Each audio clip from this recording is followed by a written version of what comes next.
ہندوستان اور پاکستان میں ہر ایک منٹ میں کئی لوگ دل کا دورہ فیل کرتے ہیں اور وہ بھی جان لیوا، لیکن لوگوں نے کبھی اس دل کی نہیں سنی۔ وہ چنوتی ہے ہارٹ اٹیک، اچانک ہارٹ اٹیک 8 سے 10 کیسز دیکھنے کے بعد اب جا کر لوگوں نے بیچارے دل کی سنی ہے، اور کیونکہ فٹ لوگ بھی دل کا دورہ جھیل رہے ہیں تو اگلی باری کہیں آپ کی نہ ہو۔ یہ ایک سائنسی اور اویئرنیس ویڈیو ہے، لیکن سوال یہ ہے کہ حالیہ دنوں میں نوجوانوں میں جو لگاتار دل کا دورہ بڑھنے سے جان گنوا رہے ہیں، کیا یہ کرونا ویکسین کی وجہ سے ہو رہا ہے، یا کیا یہ جم جانے کی وجہ سے ہو رہا ہے، یا سچ کچھ اور ہی ہے؟ What's one thing you would never do as a cardiologist? I would never.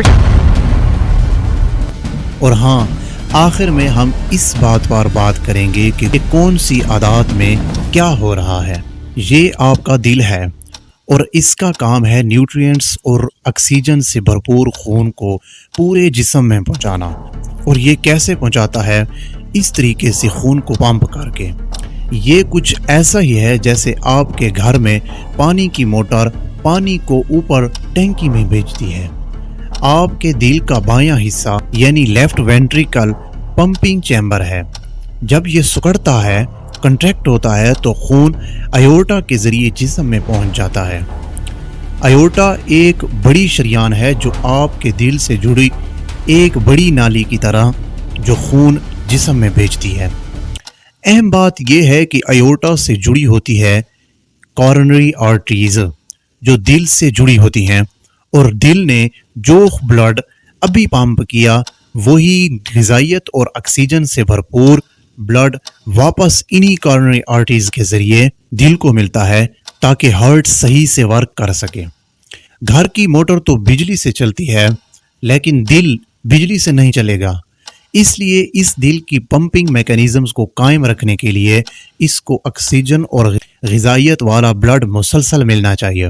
اگر یہ راستہ بلاک ہو جائے تو یہی ہارٹ اٹیک ہوتا ہے، کیونکہ کورونری آرٹریز بند ہو جائیں تو دل کو آکسیجن نہیں ملے گی اور آہستہ آہستہ ہارٹ بند ہو جائے گا، پھر جسم میں بلڈ اور آکسیجن نہیں جائے گی اور بالآخر موت واقع ہو جائے گی۔ یہاں تک تو اب سمجھ چکے ہوں گے کہ ہارٹ اٹیک ایک ہی وجہ سے ہوتا ہے، میڈیکل زبان میں اسے ایتھیروسکلروسس کہا جاتا ہے، لیکن اس ویڈیو کے عنوان کو مد نظر رکھتے ہوئے ہمیں یہ پتہ ہو جاتا ہے کہ ہارٹ کو مناسب خون نہیں پہنچ پاتا۔ دیکھو، یہ ہے آپ کی کورونری آرٹریز اور اس میں خون بہہ رہا ہے، لیکن انسان کی کچھ حرکتوں کی وجہ سے ان ویسلز کی دیواروں پر فالتو مادہ جمع ہو جاتا ہے جسے پلاک کہا جاتا ہے۔ اس پلاک کی وجہ سے ویسلز تنگ ہو جاتی ہیں اور ہارٹ کو مناسب بلڈ نہیں پہنچ پاتا۔ یہ سمجھو کہ نوجوانوں میں دل کی ویسلز میں یہ پلاک کیوں جمع ہو رہا ہے، اس کا حل نکال لیا جائے تو دل کی فکر ختم۔ یہ 3 چیزیں غذائی زبان میں انہیں وائٹ پوائزن کہا جاتا ہے، اور افسوس کی بات یہ ہے کہ یہ ہمارے کھانوں کی عادات کا حصہ بن چکی ہیں، جس میں پہلے نمبر پر سالٹ ہے، ریفائنڈ شوگر، چینی، میدا۔ ایک تحقیق بتاتی ہے کہ کسی بھی حالت میں انسان کو روزانہ 5 گرام سے زیادہ نمک نہیں کھانا چاہیے، لیکن رپورٹ کے مطابق ہندوستانی اور پاکستانی اوسطاً 11 گرام نمک روز کھا رہے ہیں، جو کہ تجویز کردہ حد سے دگنا ہے۔ اسی طرح ماہرین کا کہنا ہے کہ روزانہ 30 گرام سے زیادہ چینی نہیں کھانی چاہیے، اور ہم تو صرف 2 کپ چائے میں ہی وہ مقدار پوری کر دیتے ہیں۔ اور اب بات کرتے ہیں میدے کی، تو میدا واقعی آپ کے ڈائجسٹیو سسٹم میں جا کر چپک جاتا ہے۔ غذائی زبان میں میدے کو گلو آف دا گٹ کہا جاتا ہے۔ وجہ کیونکہ میدا نہ کوئی غذائیت رکھتا ہے اور نہ ہی کوئی فائدہ، کیونکہ اس کے پروسیسنگ کے دوران سارے فائبرز نکال دیے جاتے ہیں، تو جب آپ اسے کھاتے ہیں تو یہ جا کر آپ کے انٹسٹائن میں چپک جاتا ہے، ڈائجسٹیو سسٹم کو سست کرتا ہے اور وزن بڑھاتا ہے اور نقصان الگ کرتا ہے۔